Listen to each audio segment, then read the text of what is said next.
Hi, everybody. Welcome once again to our Yom Hashoah event, our Global Day of Testimony that we've been involved with now since yesterday at 11 o'clock in the morning, Israel time. It is now 4 o'clock in the afternoon, the following day in Israel. Today, at this session, we'd love to be able to deal with a different subject, a subject that is known as the forgotten part of the Holocaust, a subject that's known as journeys. Many historians have dealt with it, whether historians like Gideon Greif or historians like Christopher Browning or Raoul Hilberg, many people who have dealt with this concept of the idea of what a journey was. You know, we're ourselves in JRoots, we've been involved in this journey for many, many years. One of the reasons why we founded JRoots was to be able to take people on a journey, not just a trip, and we'll get to that later on in our discussion. But today we are very fortunate to have with us a group of our educators who are with us today to discuss this topic. We have Michal, who has come all the way from Neve Daniel, and Shifra, who's from Hashoah, and Zach, who I've worked with now for the last number of years, part of my core team. And this is also a time to publicly say thank you to Zach for everything that he does for JRoots. And to Tzvi Shiloni, who's one of my neighbors in Marat Beit Shemesh. There's a man called Noam Charov who wrote a poem, and he said that every Jew is born with an imaginary number on his arm. And he carries on in the poem to say that every Jew is born with a transparent train from which he descended. And I think so many of us that deal with Holocaust education, we feel that. We feel that terrible pain of what the journey is, even though we have no idea of what it must have been like, one iota of 1 minute, of 1 second on the train. And all we can do is use testimony to try and bring that, number one, to ourselves as educators, what it means to be on the train, but also to the participants who are coming on these journeys with us, to be able to use different testimonies. There are so many, thank God, testimonies that are written about the journey. Because though when you deal with the Holocaust, and if you look at many times when you're dealing with textbooks, you deal with ghettos, then they're put on the train, all of a sudden they're in the camp. We forget about that middle part. But that middle part of the journey describes for us so much of what's happening. One of those terrible scenes is on a train to Treblinka. And it says as follows: but the miracle did not happen. And within a few moments, we definitely knew that the train had changed its direction, and we were now traveling from Warsaw to Treblinka. Treblinka, of course, the death camp that will cause the death of close to 900,000 Jews. It was though there was an explosion in the carriage. People shrieked to the high heavens. The little children in the carriage could not understand what it all meant. But they also began to cry at the tops of their voices. I looked at my own family members, and it seemed to me as though they had grown old in one single moment. My little sister Malka, who was 9 years old, understood even at her young age what it all meant. And she was weeping bitterly. Mother, I never did anyone any harm. My sister Rochela was 12. She clung to me and she said, Aaron, I'm terribly afraid, look after me. And she held on to me with all her might. My sister Bracha was pregnant and she wept in a loud voice. She was 28. My baby hasn't yet been born and never sinned. Why is he too doomed? Her husband, stroking her hair, looked at them, and I could no longer restrain myself. And I also began weeping.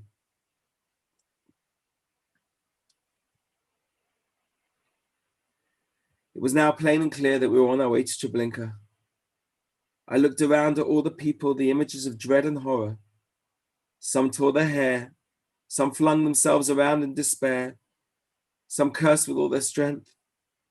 A woman clutched a baby to her breast with all her force, and the child began to make strangled noises, while the woman whispered loving words to it. and pressed to it her heart all the more. Look what she's doing. Look what she's doing, came the cries from all around. She's gone mad. She screamed back, it's my child. It's mine. I want him to die a holy death. And by the time people succeeded in getting the child away, he was already choked. One Jew went mad near us, tried to take a white scarf and hung it around the hook in order to kill himself. He punched, he kicked as we tried to get him down, but we succeeded in dragging the scarf out of his hands, and he collapsed in the corner. To the Germans, it was just a number. It was just an idea of how much does it cost. You know, we have the description of the traveler or the passenger as it's described in their documents, passenger, on these cattle cars. And if I read to you what it says, the group fare for 400 or more persons per transport with 2 pfennig per person. In comparison, a soldier was 1.5 pfennig, and the Jews were charged per kilometer. And he carries on here in the document to say how in many places the Jews were charged for the merit to be able to get on this journey. They looked at this as just a journey in order to take people to their death. But we can't take the journey away from this component of what it means to be part of the Shoah. There are many parts where we learn so many lessons and we're able to take out values from those. And one of those is the journey itself. The journey that started from various different places. The famous artist who put up a exhibition of 14 stations, 14 classic stations that these trains went to. But those were the destinations. We can't take away the life they had before and the life they had on the journey.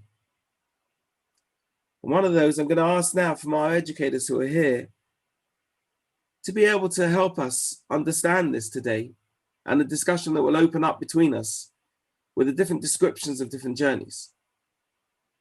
A journey that started in Lodz with an exceptional lady. And if I can hand over now to Zach to read your testimony. Thank you very much, Zvi. The concept of journeys, as you said, is so important in what we're doing as JRoots, and also in terms of marking Yom HaShoah. And I want to share with our viewers the story of a woman called Rachel Bom, a young woman called Rachel Bom, who was born in a place called Zdonska Wola, not far from Lodz. And she came to the Lodz ghetto at the end of 1942. Now, in order to understand the piece of testimony that she's going to leave us, it's important to know that the deportations to the death camp of Chelmno began in Lodz in 1942. And for much of that year, deportations, over 70,000 Jews from the Lodz ghetto were deported and murdered during 1942. And then the deportations came to a standstill. Now, at that time, the Jews remaining inside the Lodz ghetto were well aware of where Chelmno was, of what Chelmno, the death camp, was. They were even involved in processing some of the property that was being returned in order to be sorted happened inside the Lodz ghetto. So for the Jews of Lodz, there was really no element of unknown when it came to the ghetto, to the death experience and to the death camps. Now, by 1944, those deportations are going to resume again. And it's here that we meet Rachel Bom. She's involved as a young woman in the underground inside the Lodz ghetto, and she's working together with one of her friends, Menek Mendel Heitner was his name. And when those deportations in the summer of 1944 begin, we, with hindsight, understand that the ghetto was being liquidated, the Jews were being sent to Auschwitz, but there was still a sense inside the ghetto that these deportations might actually be to a work camp, to somewhere where they were needed for labor, even though they had in the back of their mind the existence of a place called Chelmno. But in order to understand for sure what was happening, Rachel Bom volunteered to board one of the trains being deported from the Lodz ghetto in the summer of 1944 and to leave a message. And it's at this point that we encounter the final piece of testimony from Rachel Bom. And I'm going to bring up on the screen over here. You can see to the left a small piece of paper. This piece of paper was written inside the train carriage. It was folded up and hidden inside one of the cracks of the train carriage, and they understood, Menek and Rachel both knew that the same trains were going backwards and forwards day after day, and that when they would arrive empty in the Lodz ghetto, he would be able to find this message that had been left for her inside, left by her inside the train carriage. And I'll read it to you now. It reads, Menek, in case you don't find the first note I left, I've written another one. I will number the stops. Beznica, Klovaček, Vernica, 5 a.m. Novoharby, Stahlhammer, Tarnovic, 7:30. Waited till 8:30. Rajinkov, Fikari, Birkenheim, Grossdombrovka, Karlovska Huta, 9:30. The journey is fine. We keep singing our songs. I met a young man here, a revisionist, and together with his family is helping the singing. A good journey. Auschwitz, 10:30. It is 12. Very big barracks. We don't know this place. We can see men and women separately. There are also children here, also elderly people. They seem okay. Be strong and courageous, Rachel. And I think that there's a few things to pull out of this letter describing the journey. First of all, she describes it as a good journey. She describes it as one with singing. And I think that partly connects to the idea that they had no concept of where they were going. She was boarding this train in order to try and validate the possibility that they were going to a work camp, that they, as the people who had survived so far, were going to be blessed with survival even beyond that. And you can also see that this letter, and you can see with the handwriting even, has been written stage by stage at each time as she writes down the time, to pause writing the note in order to resume when she arrives in Auschwitz, this place, at 10:30 a.m. and an hour and a half later, still on the train, still writing her note. She writes that it's 12 o'clock before finally she folds up the letter, knowing she's about to get off the train, in order to send this message back to Menek.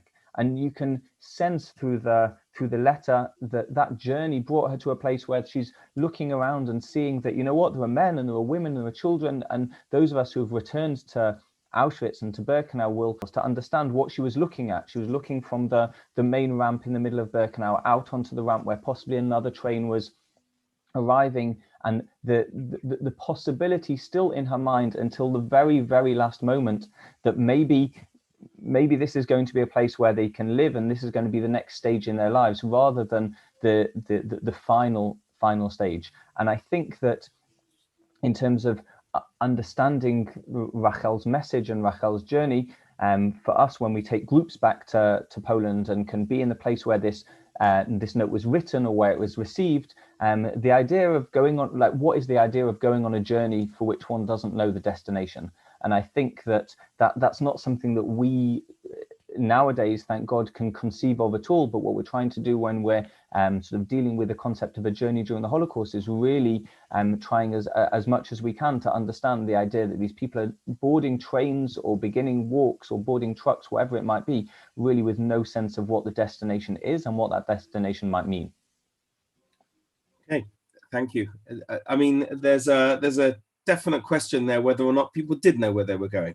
I mean, from the concept of the testimony that I read, they knew that they were heading towards Treblinka. And I think that was, certainly after the beginning of much of the beginning of the deportations in 1942 from Warsaw, in that summer, that fateful summer of the Warsaw Ghetto, then I think a lot of those people knew that they were heading in a certain direction. As you said, even in Lodz, there were people who understood later on where they were going as well. There are many different notes that have been chucked from trains as well. This one was hidden in the train, okay?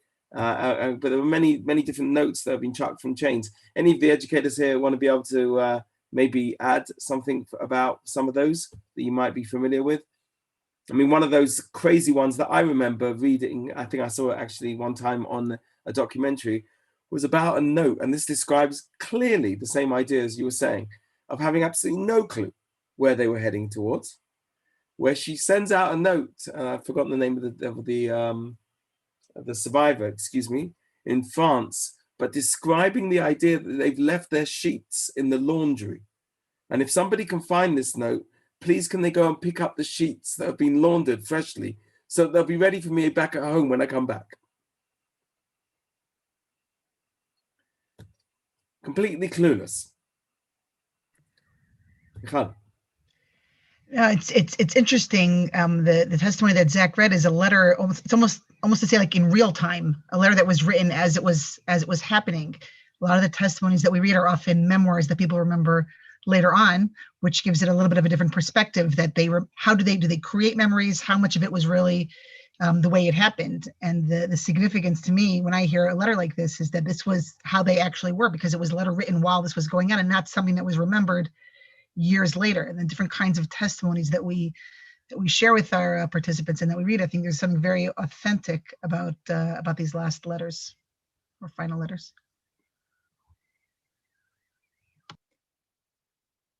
Shifra, your letter is a last letter that's from a train, as opposed to again, Zach's letter, we don't know, she wrote it all the way through, it seems like. But your letter is like a different type of letter that comes from that train as well. Maybe we'll read that letter and then we'll open up the discussion between the two.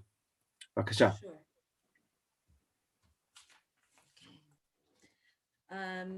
It reads as follows. Dear Bert, it is already the 4th day. I am now in the railroad car. We are surely traveling to Germany. I am also certain that we are going to work. I hope, my child, that you receive all the letters. If you can, keep them for a memento. I hope, my child, that you will know how to behave as a free person, even though you are meanwhile without your parents. Don't forget that you must survive, and don't forget to be a Jew and also a human being. Tell these things also to Simon. Remain free people and observe everything with open eyes. Don't be influenced by the first glance. Know that you cannot open up a person to look inside at his concealed thoughts, even if he has a serious face, or if he laughs, or even if he is pleasant. I don't mean one specific thing only, but everything that lives around you and everything that you see. False thoughts and also honest thoughts are often blurred, and you should observe how a person behaves in your presence. You don't see the falsehoods or the honesty of a person in one day. You understand that my intentions are for your benefit. Always remember these ideas. My dear child, I think that this letter will be my last letter because we are nearing Paris. If I can, I will write again. My dear Brecci, take care of your health. Don't drink cold drinks when you sweat. And then I will be able to once again see healthy children. Tell Simon everything that I write too. Tell him to study and be a good student because he is gifted. I finish my letter, many kisses. I am going with confidence that you will grow up and be a good, healthy, smart girl. Your father, hoping to see you. For me, this letter resonated both because of the idea that Michal brought up, that it was written in real time and it wasn't a rehashing later on, but also because there was something very present in the Holocaust, discussing the directions and the number of trains, and yet so much of it was timeless wisdom that I could see trying to impart to my own children. And the wisdom of it was of the great sort of the very meaningful sort, in terms of not judging a book by its cover, down to the very nitty gritty, not to drink cold drinks. And it rang so true in the way that a parent speaks to a child, in the way that all of our conversations with our children are interwoven between the mundane and the very profound. And for that reason, it resonated with me very deeply. Can you give a bit more context of the letter itself? I mean, we've got a guy starting in Germany, Paris, Auschwitz. What's going on here? Unfortunately, he's heading towards Auschwitz. And so as in the letter that we were describing elsewhere, there's a sense that this father is writing a last letter, which he has an inkling may be a last letter. If he really anticipated seeing his children again so definitively and so soon, perhaps it wouldn't have weighed so heavily. But at the same time, there is this sense of optimism. And I think it relates a little bit to what I was thinking when you were saying before about how much people know. So many times on our journeys, we discuss with our participants the difference between knowing and absorbing the information. And lots of different facts could be taken and interpreted in many different ways. And it's our job as educators to bring our participants back to a world where there had not yet been a Shoah, where you have to process information in a world where you don't know what's happening. And that's perhaps part of the pain of these journeys, that we're standing there outside wanting to tell them inside of where they're going to somehow to stop that train, and yet it's on its track and it can't be stopped. I think there's also there's something else here which is quite amazing, and again, please feel free to jump in. But it had the sense of understanding that this may be a message that he wants to impart to his kids in all the chaos that's going on. You know, in the Eichmann trial, the Attorney General asks Gutmann, excuse me, he says to him, "How many people were on the train?" Okay, and Gutmann answers, "I can't tell you exactly. It was impossible to stand up, though, in the freight car." And then he writes, "The congestion was so great, it was a block of human beings. And when members of family lost contact from one another in the dense crowd, that was it. They were unable to find each other again." But all of a sudden, this guy's got the sense of understanding that he has to impart something. Bert has the sense of understanding. He has to impart something within the chaos. How do you get that clarity within a moment of absolute pandemonium that's taking place here? Even though it seems to be the fourth day on the train, according to the testimony, and even more so, then he's still sane. 4 days on the train, no food, no water, and for those of our viewers who don't know, I mean, let's just describe what this means. They were given one pail in order to be able to go to the bathroom, and one pail of water. We have no exact numbers on every train carriage. Average of 60, 80, 120, depending on where it's going. Days on a train. Complete lack of any privacy, of any normalcy that they once lived with, even though they'd come from the ghetto. What do people think about this idea of the complete unbelievable that he's able to impart these messages within this? I think that there's an even sort of greater level here, and maybe it plays into the idea of what a journey is, the idea of being relocated. And maybe if we sort of play with the language a little bit, a journey sounds like something of someone's making, whereas being relocated in the Holocaust context is putting people as the really as the victim, and it's that move from location to location that I think is so unsettling, because you describe the terrible, awful conditions within the train carriage. We're also very familiar with people describing the absolutely awful conditions within camps, within ghettos, and you might sort of come to a point and say, like, how does one compare between these various conditions? But I think that the idea that you're in transit is an added level of unsettlingness, and it's one of the things we often talk about with groups in Krakow, that the location of the Krakow ghetto is not so far from the Jewish quarter, but it's not the Jewish quarter, and there's something about being in unfamiliar surroundings which is going to compound the trauma, and then maybe one of the reasons that the journey plays so heavily into the minds of people and survivors when they recount things. That the journey is such a significant part of their Holocaust experience. That concept of reset, maybe Tzvi, go ahead. Unmute, please. If you just stay, everyone stay unmuted. It will just to add. I mean, there's also this idea of transit, and there's also this: you're stationary. You're sitting in the same place for an extended period of time, and so much is going on. Even though you're not in a ghetto, you're not in a camp. Like you said, Tzvi, there's one pail, and somebody's got to go to the bathroom. Who's that? The first person who says, I can't hold, I have to go. and it's a woman, or it's an elderly man, and then what happens? And we have so many testimonies of young boys who donated their shirt, you know, to tie across the corner of the cattle car so that somebody can have not real privacy, but that everybody else could feel like we're still human beings. All of this is going on. I mean, it's interesting. The two letters that we read are letters about, they're very calculated in some way, but there was and they were looking to the future and looking to speak to, but there was just so much going on. And what happens when the pail is, excuse me, full? And what happens when the water is no longer drinkable?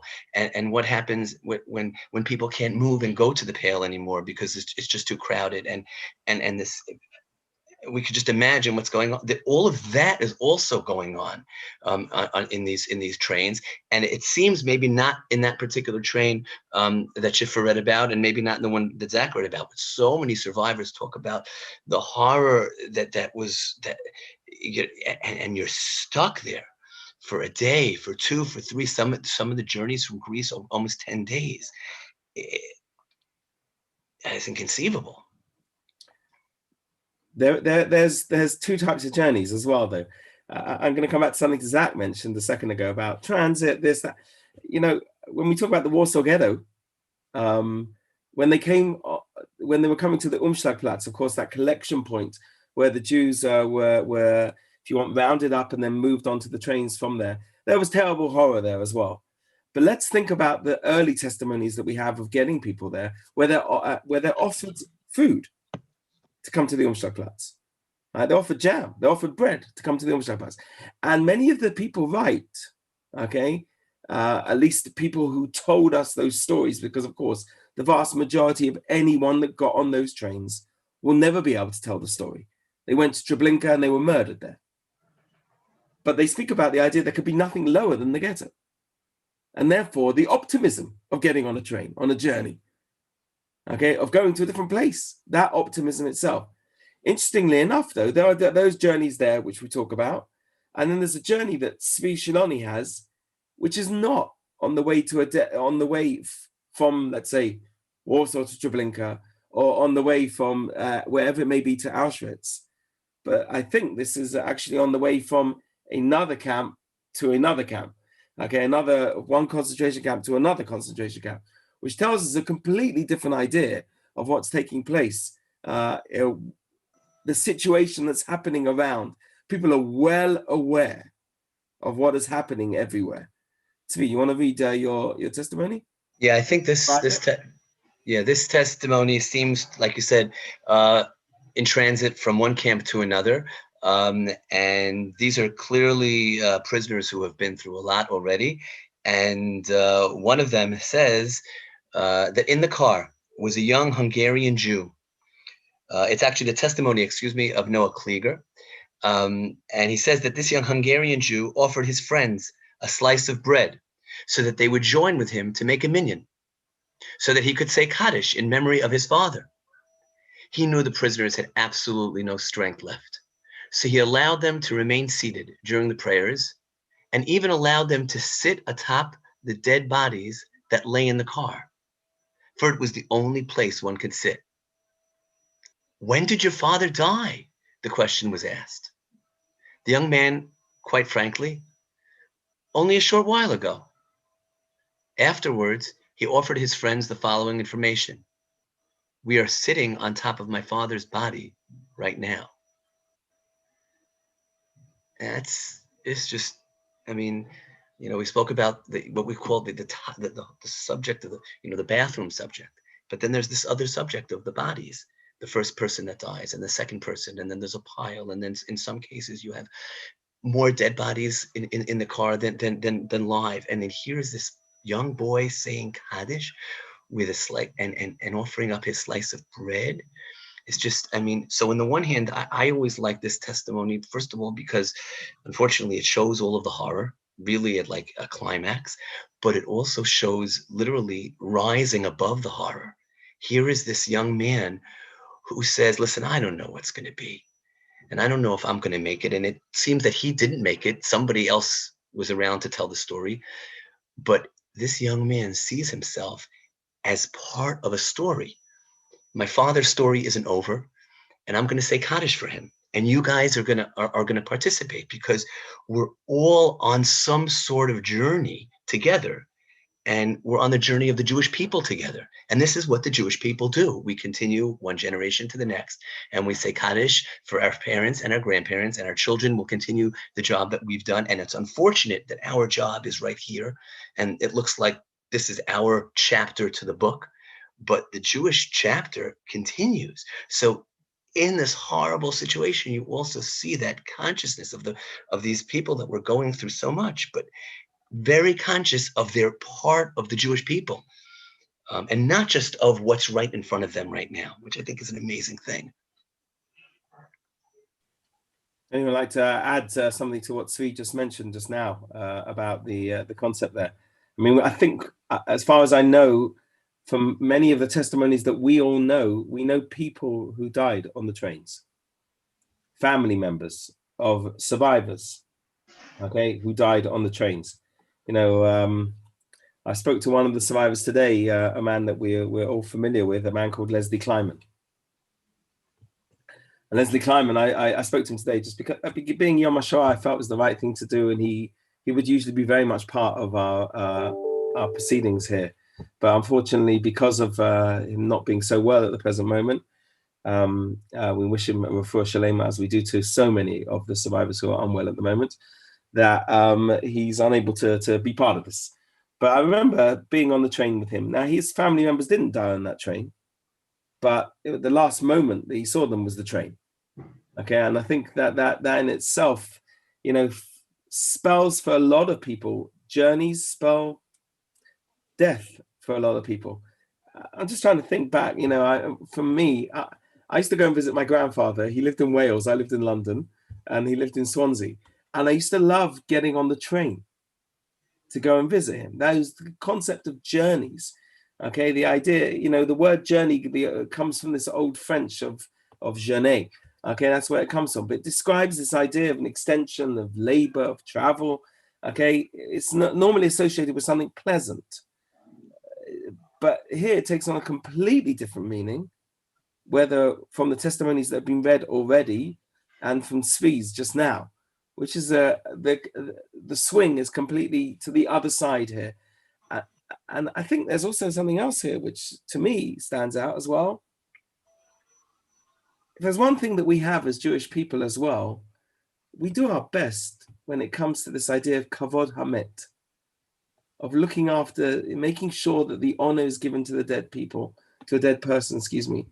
You know, even in these times of COVID, think about what we've done in order to be able to bury people in the most honorable way, even though that people couldn't turn up to their funerals and everything else has taken place. Terrible. But here we're sitting on top of the person. We're just sitting on top of him.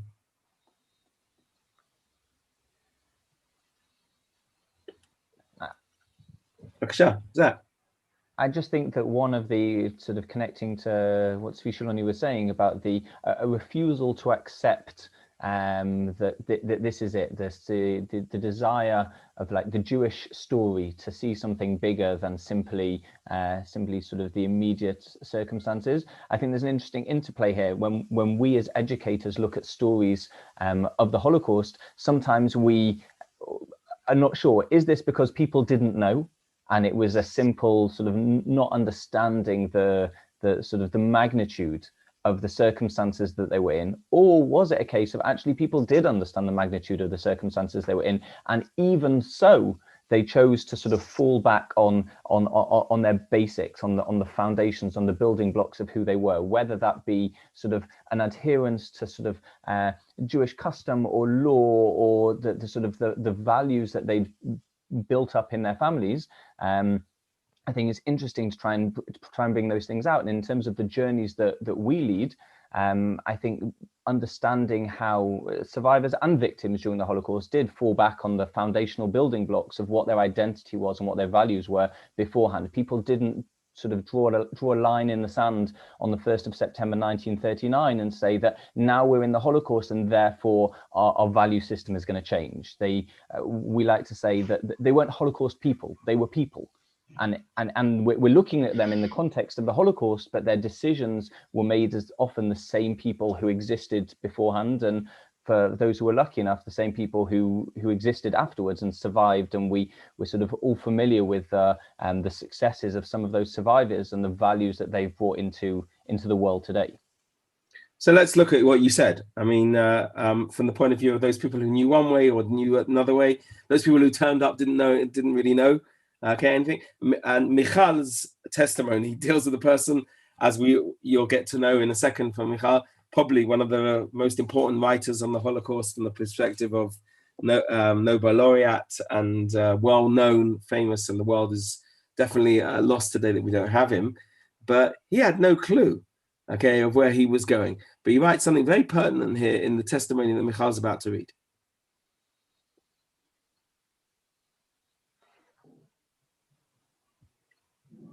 Life in the cattle cars was let me just begin that. Elie Wiesel was about 15 when this happened to him.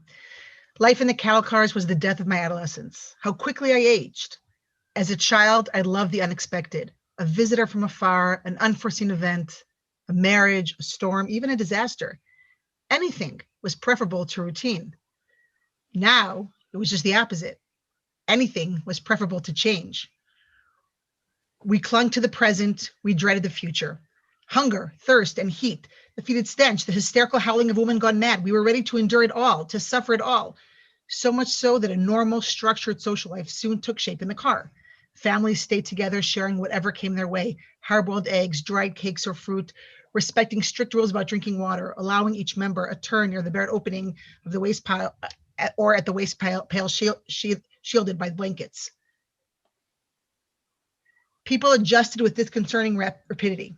Morning and evening, we said our prayers together. I had brought some precious books along in my pack, a commentary by Rabbi Chaim David Azulai and the Kedushat Levi, the Berditchever Rebbe. I opened them and tried hard to concentrate. A phrase of the Zohar, a major work of the Kabbalah, haunted me. When the people of Israel set out into exile, God went with them. And now, I wondered, how far would God follow us now?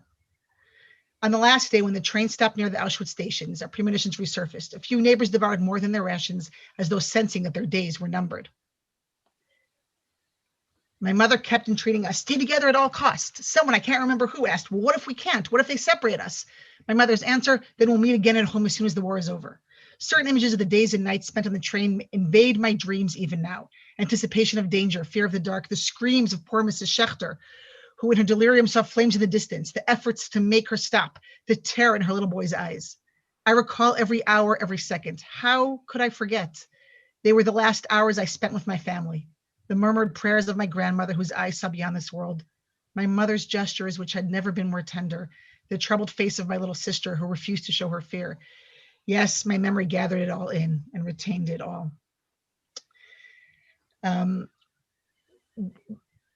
There are many things that resonate with me when I read this testimony, when I share this testimony. This was written about 50 years after it happened, and as opposed to some of the other ones that we've read, the picture, the perspective is a little bit different. But what he chooses to remember and what he needs to remember, he mentions about his mother, how tender she was, and that value of, it's so many of the separations that happened during the Shoah were so brutal and so quick and so intense. And the last memory that people have of their loved ones is not often a pleasant one. And not that this is pleasant, because it's not pleasant, but there's something very real about someone 50 years later still remembering his mother as tender. And there's something very strong about that. Something very authentic, but another thing that to me always resonates is this is a teenager. And when I guide in Poland, I often guide teenagers. And this idea of he's learning his Torah, he's praying, he's doing what he thinks he should be doing, but at the same time, he's questioning God. Meaning it wasn't this black and white, they either believed and they observed, or they didn't, and then they rejected. There was this confusion that I think we all have at different times, or most of the time, where we continue doing our routine, especially when it came to learning or praying or whatnot. But that question of God already haunts him here. And he opens up with saying that life in the cattle car was the death of my adolescence. And this is someone who went to Auschwitz and then, saw his family taken and murdered and death marches and all these things that happened afterwards, but it's the cattle car. It's that piece where he says, this is, now I am transitioning into someone else. My adolescence is no longer, it wasn't lost in the Rampa, it wasn't lost in the selection, it was lost when this happened in the cattle car. I'm gonna add one more thing. I know we're close to the time, but when I was thinking, when Tzvi Shiloni shared his testimony, and it's so overwhelming, his testimony about that Kaddish and the father's dead body, that one of the things that the Shoah does is blur our accepted norms of certain things. If we were to tell that story out of context, his story is a terrible one. Here is a boy, Kaddish, his father, the body, but in retrospect, in an unusual way, and in a way that only the Shoah makes sense, he's one of the lucky ones because he had a Kaddish. He was able to say goodbye. He was able to have that parting. He was able to give him that last respect, which in all these other cases they didn't have. Elie Wiesel, he never got to say goodbye really to his mother and to his sister, and so it sort of blurs the norms, that the way we usually understand it. And just bringing us back to this life before, of the families together, that they arrived as not as numbers and not as prisoners and not as to the left or the right, but they arrived as families, as there's a piece of each person there, the grandmother, the sister, the mother. So I very much, it's a testimony that I always very much connect with. There's a piece in that testimony, I think, which also links to who we are as well. You read Elie Wiesel says, when the people of Israel set out into exile, the piece from the Zohar, okay, God went with them. And now I wondered, how far would God go? How far, would God follow us now? That's a question that we ask ourselves when we as educators take these journeys. I think, again, as I mentioned right at the very beginning, JRoots was set up not because we wanted to do more trips to Poland or more trips to anywhere with Jewish heritage, but JRoots was set up to be able to take people on a journey not just to the places of their hometowns, places of people who unfortunately perished, died in various different places that we all take people to. But I think more so, anyway, the reason that myself and Rabbi Naftali Schiff set up JRoots was the concept of being able to have that journey to oneself, to one's values, what we stand for, what we do at the very end. There's that famous piece that we know, which we've all stood by, at least all the educators that are here and many people that are watching us, who may well have been to Auschwitz and standing on the train carriage on the ramp there of Hugo Lowy, of course, who will die because he refuses to give up his little package.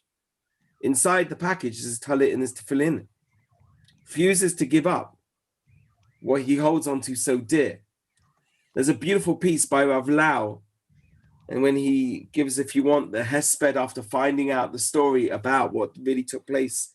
And as we know, they donated the train car, and inside the train car is a talit tefillin. He writes as follows: in his last moments, Hillel Lowy understood this. The talit and tefillin are my life, my Jewish heritage, what I've brought with me from my childhood. They are the education of my father, my mother, that I carry with me all my life. How can I separate myself from this? What meaning can I have without it? And then he writes on this idea. He wants everyone to know, every boy, every girl of the Jewish world to know this story, to know what the wagon symbolizes. What happened here is not only the disaster of the amount of people that were inside the wagon, but it was inside what really brought as well the heroic stance of what it means to be a Jew, of what it means to take that journey. Maybe we'll finish off by asking each one here just to think about why you do what you do.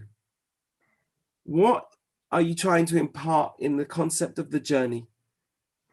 Those journeys which lead us today to a very different place. Many of those journeys led to death. Our journeys are leading to a whole story of life. Why are we doing what we're doing today? The final words of this presentation. Shifa, Vaksha. I think that many times we feel very small in this world. At least I guess I could speak for myself. And when I place myself within the long arc of Jewish history, and I learn about history and I get inspired by history, and then I look forward, I feel like I'm part of something greater. And I've often told participants that we go to Poland and we remember the Holocaust to give kavod to those who are gone, but also to find some place to put ourselves and to understand ourselves as part of something much bigger to give us some meaning. Zvi? Yeah, I just to add on to what Shifra said, I mean, yeah, so many times participants ask me, like, why do you do this? Like, how many times a year do you go? And like, you know, and I'll just share something that happened one of our last journeys before COVID. I took a group of students from the Kushner School in New Jersey, and there was a young girl there, Daphna. And you know, we had been through the whole week together. We were in Warsaw, we were in Auschwitz, and then we ended up the last Shabbat we spent in Krakow.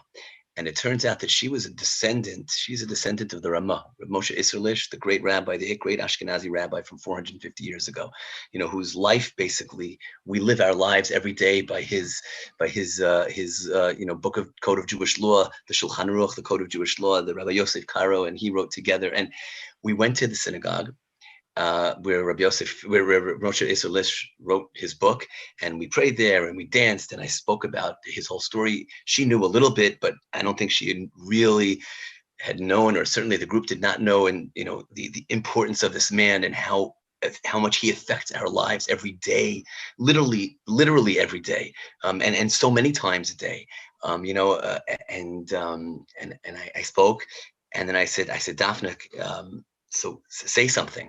And I put that poor girl, I put this 17-year-old girl on the spot, and she's like, I don't know what to say.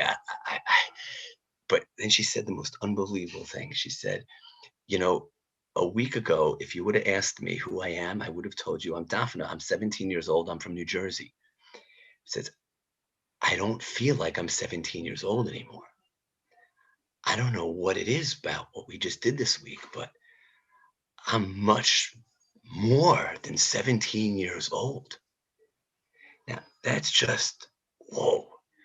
You know, and every participant, whether they're 17 or 25, or young professionals, or they're adults, suddenly they, like exactly what Shifra said there, they feel like they're part of a chapter in a book, a very big, the world's bestseller. And you find your place.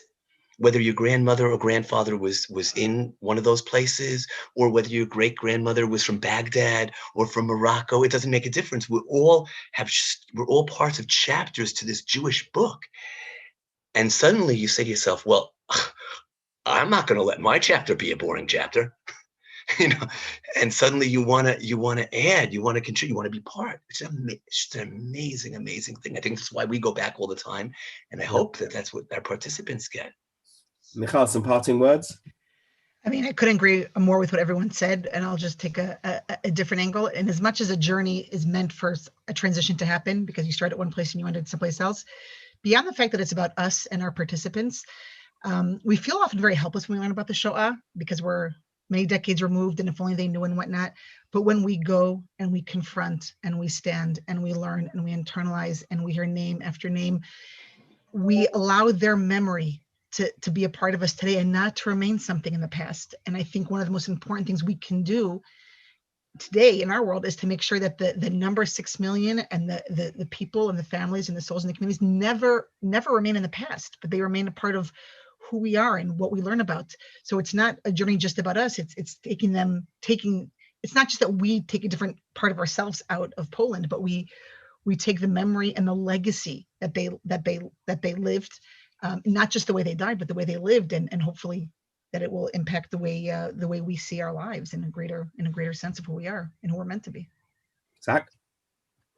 I think that putting, as Shifra said, ourselves on the continuum, on the roller coaster of Jewish history, places us at the center of the story. And once you do that, there's something much more than the the simple never forget. I think that our mantra has to be active. The idea of remembering, of zikaron, is something which is like fundamentally Jewish and fundamentally active and fundamentally forward-looking.